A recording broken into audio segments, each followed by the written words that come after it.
আচ্ছা শোনো free fire লাভাররা, এই রিভার সাইডে যে রাস্তার ডিজাইন গুলো ছিল আর অনেকেই কাবাগর দাবি করতেছিল যারা, এটা কি আসলেই কাবাগরের মতো দেখতেছিল নাকি এটা রাস্তার ডিজাইন ছিল?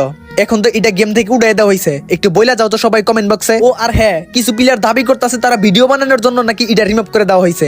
কাবাগর বলো আর রাস্তার ডিজাইন বলো, আসলে কি তারা ভিডিও বানানোর জন্য রিমুভ করে দেওয়া হয়েছে? যদি ভিডিও বানানোর জন্য রিমুভ করে দেওয়া হয় তাহলে মিলের মাঝখানে আরবি লেখাগুলা ওইটা নিয়ে তোরা ভিডিও বানাস না কেন? এইটা তো একটা স্যাম্পল জিনিস ছিল এই জায়গায়, অথচ মিলের মাঝখানে আরবি লেখাগুলা 3 বছর ধরে পড়ে রয়েছে, ওইটা নিয়ে কেউ ভিডিও বানায় না। এতেই বোঝা যায় যেটা আমাদের বেশি প্রয়োজন ওইটা না কইরা পোলাপান উল্টাটা করে। আর তোমরা যারা চাইতাছো মিলের মাঝখানে আরবি লেখাগুলা রিমুভ করে দেওয়া হোক, তোমরা এই ভিডিওটা একটু বেশি বেশি শেয়ার করে দিবা। হতে পারে তোমার একটা শেয়ার কারণে এই আরবি লেখাগুলা রিমুভ। আর বাংলাদেশে যারা পার্টনার প্রোগ্রামে আছে তারা জীবনে কোনো কিছু গেমের জন্য করেও নাই আর হয়তো জীবনে করবেও না। তারা এইগুলা নিয়ে কথা বললে গেমে কখনোই এগুলা গেরিনা দেওয়ার সাহস পেত না। তো সবশেষে একটা কথাই বলি, যারা চাইতাছো মিলের আরবি লেখাগুলা রিমুভ করে দেওয়া হোক, তোমরা এই ভিডিওটা খুব বেশি বেশি শেয়ার করবা। তো দেখা যাক কে কত